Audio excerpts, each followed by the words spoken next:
네, 일단 코스피 시장은 반등에 성공을 해주고 있는 양상인데요. 우리가 요즘에 또 특히나 월요일장 중소형주가 많이 조정을 받으면서 중소형주를 계속해서 들고 가야 하는 것인지 조금이나마 그래도 좀 하락한 대형주로 갈아타야 하는 것인지 많은 고민이 있으실 거라 생각이 됩니다. 이 부분 자세한 도움 말씀 들어보겠는데요. KB투자증권의 박세원 연구원 모셨습니다. 안녕하세요. 안녕하십니까. 네. 앞서 말씀드린 것처럼 월요일장 특히나 큰 폭의 코스닥 시장의 조정이 나오면서 코스닥 시장을 들고 계신 분들 많은 좀 우려감이 있으셨을 것 같습니다. 지금도 물론 코스닥 시장 상승은 하고 있지만 기관 쪽에서는 순매도가 계속해서 출회가 되고 있는 양상이거든요. 중소형주 더 들고 가야 할까요? 아니면 차익 실현을 좀 해야 될까요? 예, 투자자분들이 많이 궁금해하실 텐데요. 결론부터 말씀드리면 우선 10월 말을 기점으로 해서 중소형주에 대한 비중을 좀 점차 줄여나가시는 것이 맞다고 생각하고 있습니다.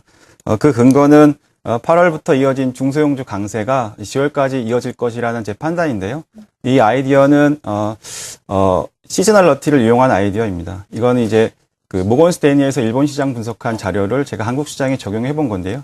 그림에서 보시면요. 매년 같은 달에 성과가 좋았던 종목이나 업종들이 반복적으로 성과가 좋다라는 아이디어입니다. 그림에서 보시면 2월, 5월, 8월, 10월에 회색 박스가 쳐져 있는데요.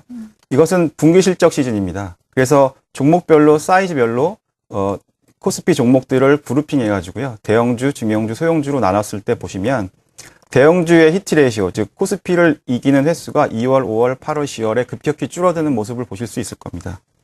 그 다음에 다음 그림을 보시면요. 예. 다음 그림을 보시면 이제 중소형주 같은 경우는 오히려 2월, 5월, 8월, 10월 달에 코스피를 이기는 횟수가 굉장히 많았습니다. 최근 5년 동안 말씀드리는 건데요.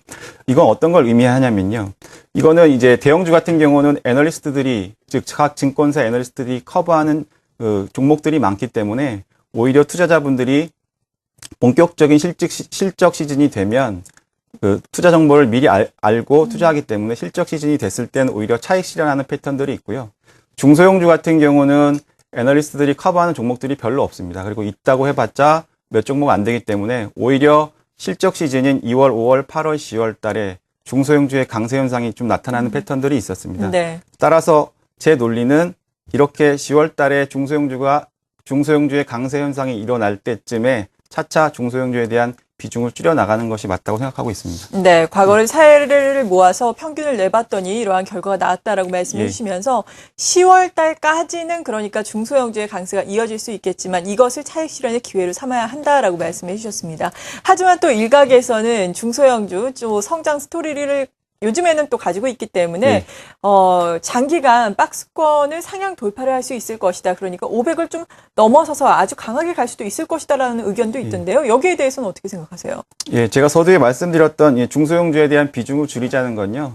전체적으로 투자자분들이 가지고 계셨던 그 중소형주에 대한 부분을 전부 차익 실현하는 부분이 아니라 투자 비중의 일정 부분, 즉 중소형주가 차지하고 있는 부분의 일정 부분을 점차 줄여나가자는 말씀이었고요. 즉 말씀하신 것처럼 성장 스토리가 있고 향후에 2013년이나 14년도에 성장 스토리가 계속 붙으면서 성장 가능한 기업이 있다면 그런 작은 기업에 대해서는 중장기적으로 관점을 가지고 장기적으로 투자하시는 것이 바람직할 것으로 생각하고 있습니다. 네, 역시나 코스닥 시장에서도 성장성이 있는 종목들은 장기적으로 가져가되 차익 실현을 할 수 있는 종목들은 일부 차익 실현하는 전략이 필요하다라고 덧붙여 주셨습니다.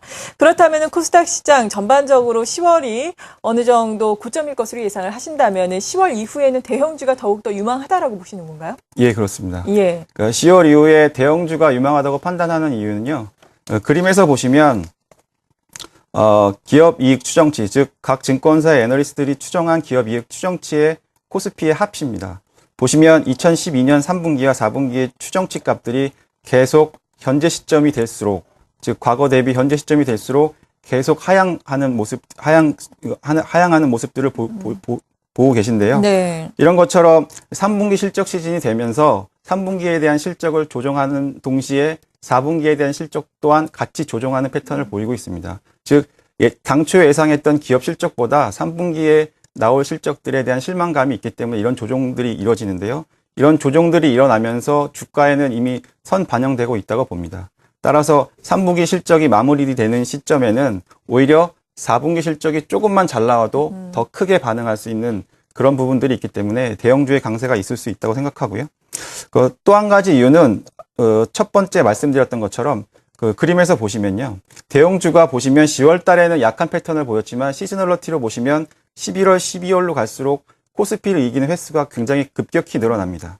반면에 중소형주 같은 경우는 오히려 10월 달을 피크로 해서 11월, 12월 달이 되는 기간이 진행될수록 오히려 코스피를 이기는 횟수가 줄어들기 때문에 이러한 패턴들을 보셔도 대형주의 강세가 10월 이후에 가능할 것이라는 생각을 하고 있습니다. 네.